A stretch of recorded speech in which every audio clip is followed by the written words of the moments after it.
Hello, good afternoon and welcome back to the FishLocker out on the boat. I've took myself right tight inshore. I mean, you can see how close I am. I mean, 2.5 metres of water and I'm right under the cliffs. The reason why I've done that is because it's howling a gale northerly wind.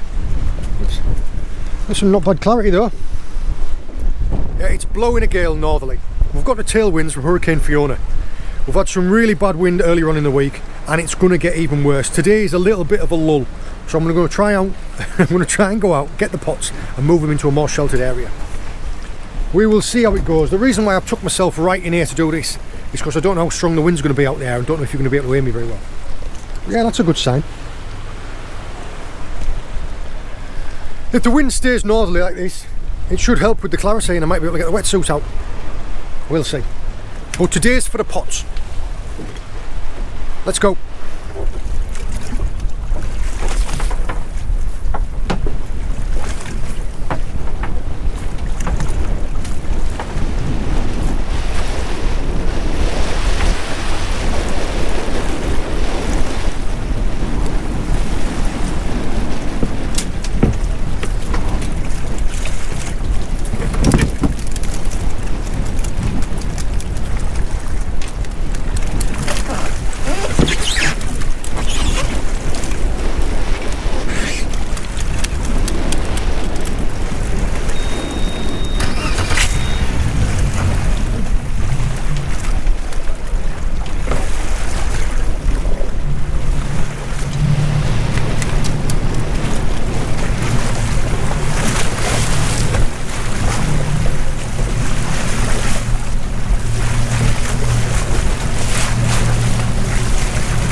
Last one.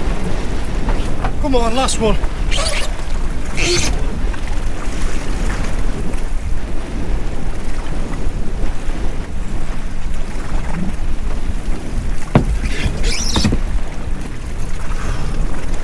Now that wasn't easy.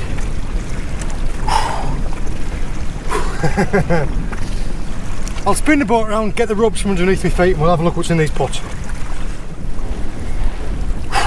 Right, I'll start from that end. Now on this one, nothing but velvets. Oh no, there is one little edible crab. So 1, 2, 3, 4, 5 velvet swimming crabs. And one little female edible.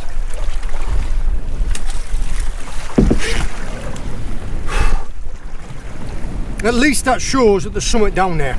If you're getting little stuff, it just means that there's no big stuff. Now this one, actually, this pot here has got a lot of crabs in it.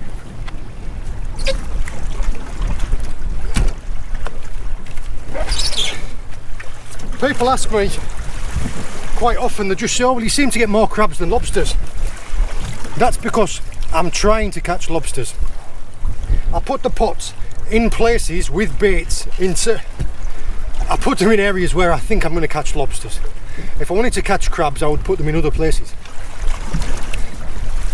Right. Not many. We might have 2 that are big enough. Undersized female. 2, 3, 4, 5, 6, 7, 8, 9 undersized. This one is, yeah, this one's just peeled. This is a female. This is the female brown edible crab. You can tell by the large pad that she has underneath. Also, she's adopted in like a really defensive pose. She's trying to protect herself. A male is usually got his claws out like he wants to fight. That's a female. You can tell that she's peeled her shell really recently because of how pale she is. She's really clean. She's got no worms on her. She's got no damage. She's still almost soft. Right, the minimum landing size in my area for brown edible crabs, there's 2 different ones. There's a different one for males and a different one for females. It's 150 for a female and 160 for a male. When crabs have just peeled, all crustaceans, crabs, lobsters, prawns, shrimps, even scorpions, things like that, they have a hard exoskeleton, being that their skeleton is on the outside and it's hard. In order for them to grow, they have to shed off their old hard shell and they grow a new soft one. That period of time when they're soft, their muscles haven't had a chance to fill out yet, so they're just full of water. So even though you catch something that might be big enough to keep, if it's just peeled, if it's still semi-soft, it's no good to eat because it's got no meat inside. Now this one here, she is harder, she has got a harder shell. 150 for a female. She is 155. So that's how big they need to be to keep.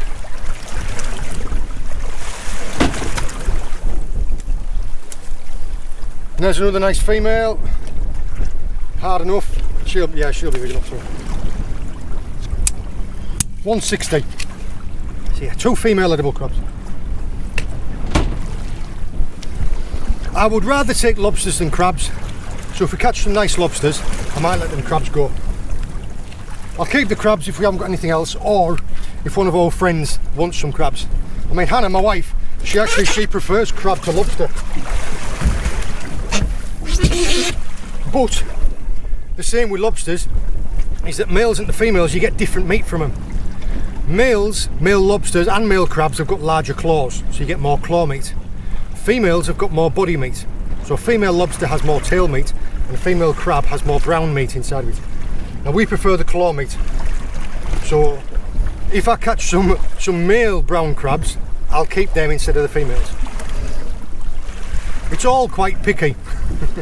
If you were in a situation where you were doing this purely for survival, you would take whatever you could get. But we're fortunate in the fact that where we live in our lives and where we live in the world is that this is for pleasure, this is for extra.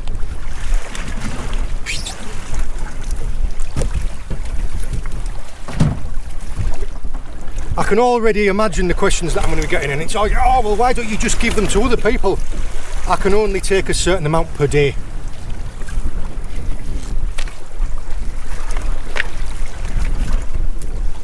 The little male lobster, undersized, little male edible, a little male velvet. Called velvet swimming crabs these because the top of their shell is like a velvet and they've got these big swimming legs on the back. Another undersized, and potentially a large enough lobster. Maybe, give her a measure. Might just be big enough. Minimum landing size in Cornwall is 90mm. This young lady is 87. No, 88. 88mm, so 2mm too small. So no keepers in this fleet. Get these rebaited and shot back. Clean that lens off. Yeah, it is a bit blustery today.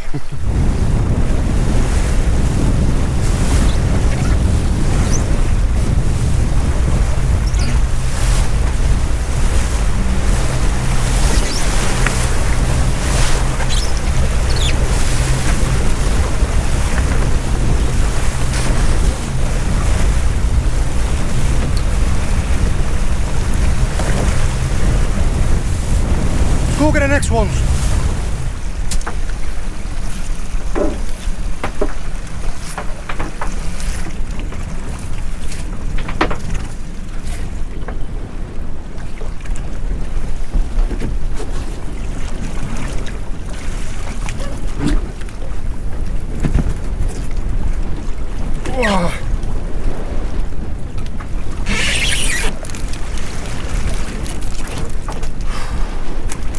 First one's up.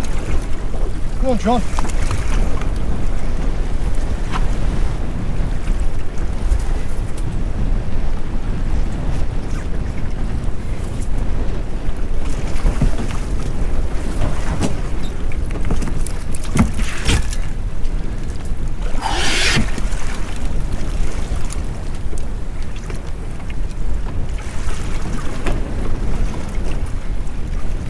Come on, last one.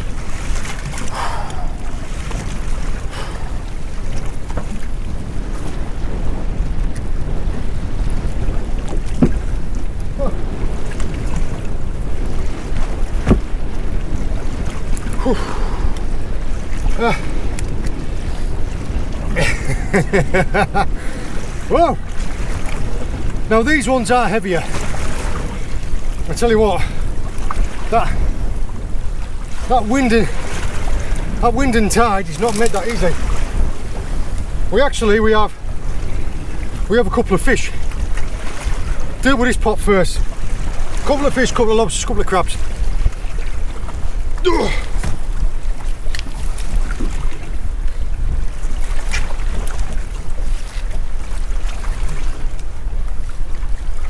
A little male velvet. Ooh, that one's big enough to measure. Get a measure on that in a minute. Get these pots dealt with first. Yeah, these pots are around 25 kilos. And when you're drifting like this, instead of being able to pull them straight up and down, you end up pulling them out like that. So you end up with two of them in the water at the same time, and all the rope and all the tide. And, yeah. Gets the blood pumping, gets your muscles working.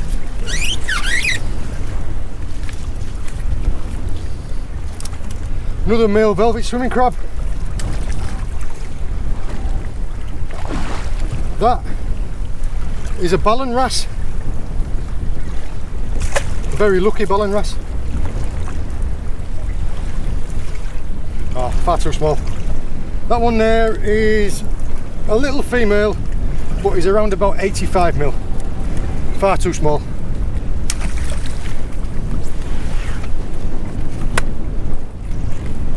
And a spiny starfish.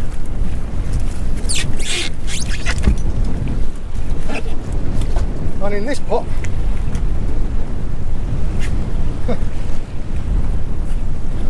we have something that has eaten a little tiny lobster, and I am thinking it is going to be this. Now this in here, that is a big one. That is a three-bearded rockling. I'm going to put that in a bucket of water and we'll have a look at that in a minute.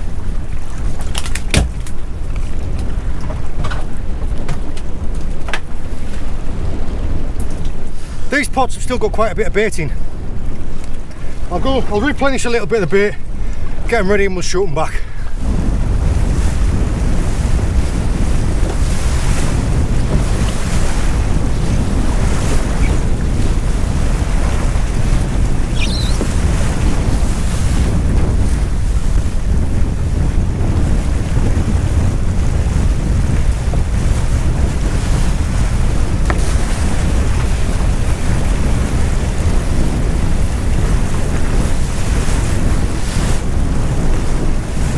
Ones. Before we get them other pots, first thing I'm going to do is I want to have a measure of this lobster. Now I'm pretty sure it's oversized. So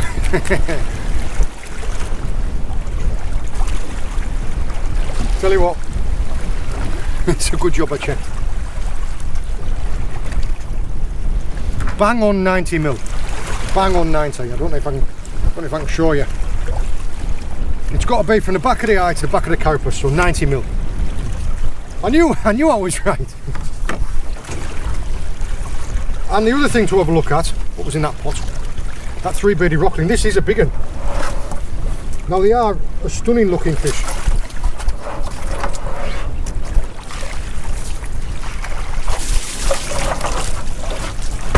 Come back here. Come back here. Right. Got you.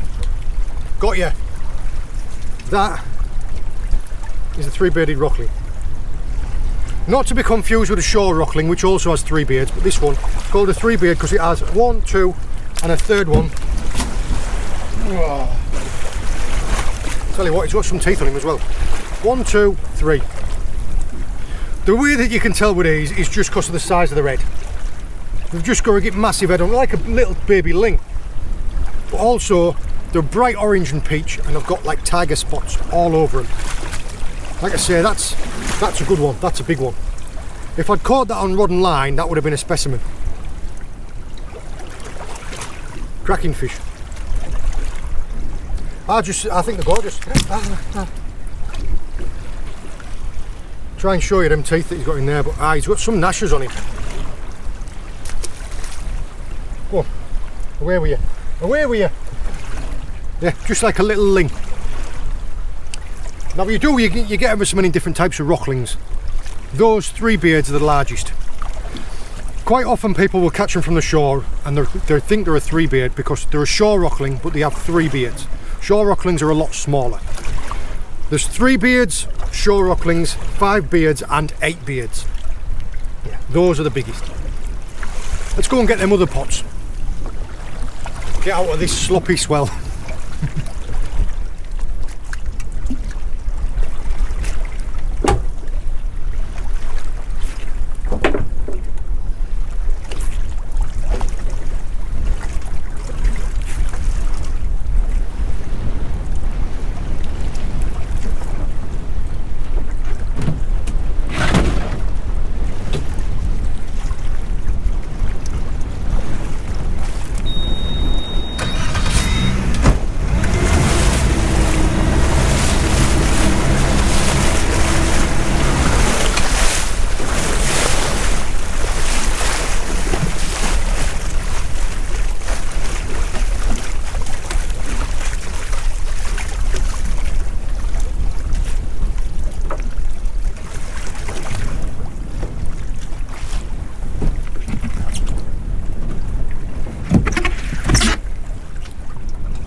Like it.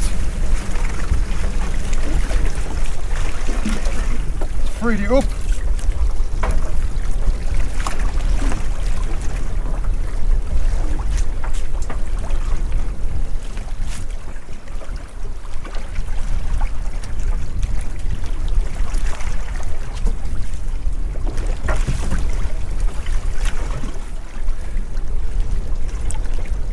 Shooting pots in rocky ground, sometimes they get stuck, just part of it.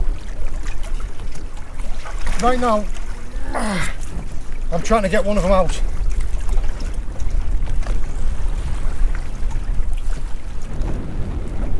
All you've got to do, all I'm doing is I'm using the buoyancy of the boat and the wind and the tide against the boat to pull the pot out. There we go.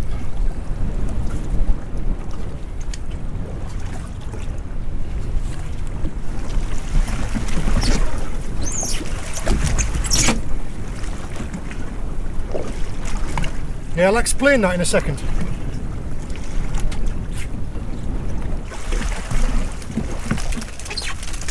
Oh wow.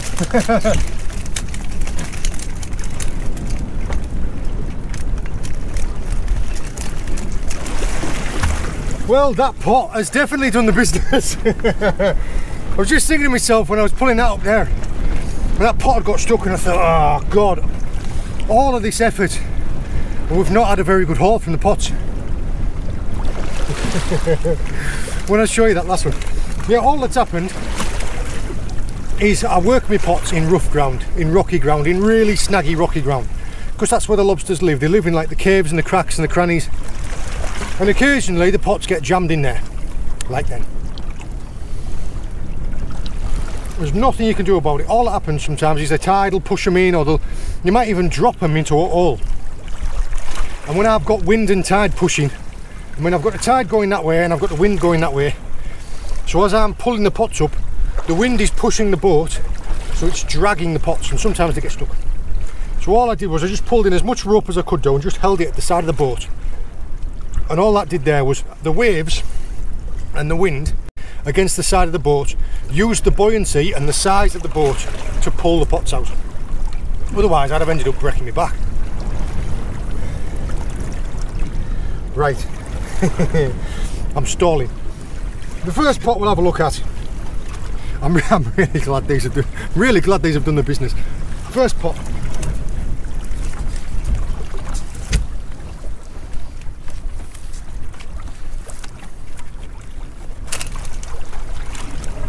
This is a male edible crab, male brown edible crab. But as you can see by how clean he is, also, you might notice from the females that we had earlier on, that they were all closed up. And I mentioned that the males are just ready to fight. This guy here is ready to fight. See? He's too small. I know he's too small, he's undersized. But not only that, this is just peeled. You can see by how clean he is. So he'll be full of water. Almost, but just not. In this pot,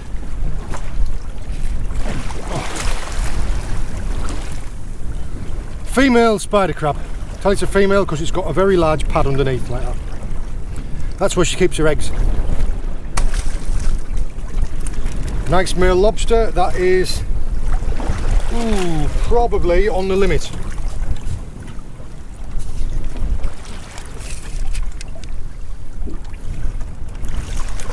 Calm yourself down, lad.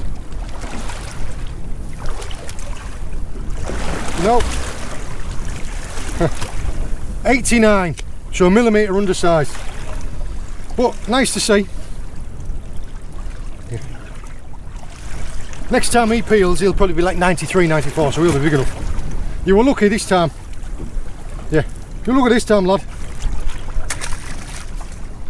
But the last pot, 1, 2, 3. There we go.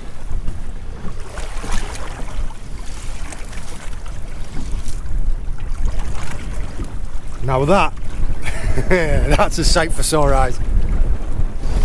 Start with a small one. A little tiny male. That one there will probably be about 5 years old. This one here, now that is a lovely vivid blue. Another male. In fact, it is the tiniest bit soft. That's probably why he's so pale. And he is, yeah, well undersized. He'll be 85, something like that. Too small, but lovely to see.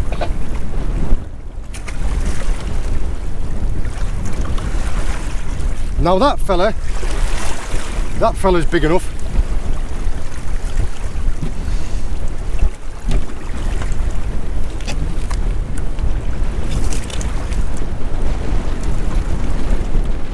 $92. There's a keeper.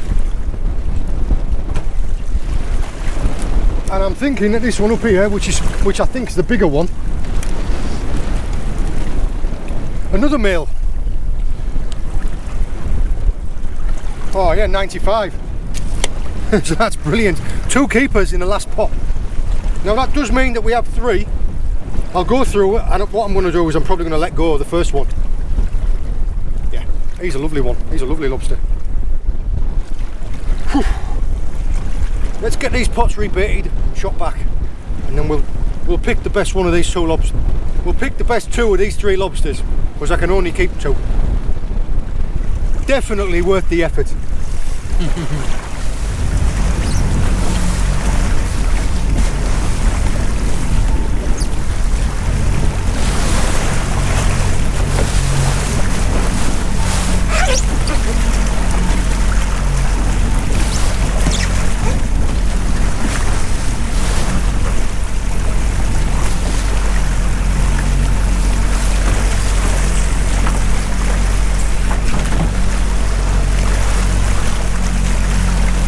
Clean down now.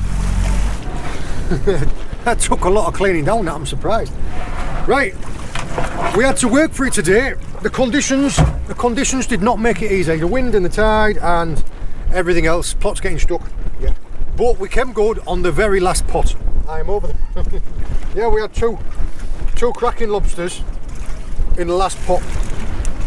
So the first one that I got is actually is smaller than the rest of them, and this one's a female. So I'm going to let this one go. In my area, you're only allowed to keep 2 lobsters per day if you're unlicensed like I am. So I'm more than happy to just have these 2. And we have 2 lovely crabs. See, look, the females, they're just, well, brown edible crabs in themselves. They're not very, not very energetic, are they? They're not like mud crabs, or they're not like velvets or anything like that. Yeah, these, stick these in a bucket. They're all right if you face them away from each other. Don't put crabs and lobsters in the same bucket together without bands on the claws, because the crabs will just crunch the lobsters up. It's wounding. You'll put them in there just for like 2 seconds, and all you turn your back and it just do like turn round at lobsters in about 5 pieces, and crabs just sat there looking real happy with himself. So yeah, worked hard from today, but I'm very happy that we did. Delicious. I hope you enjoyed joining me. All the very best. See you later.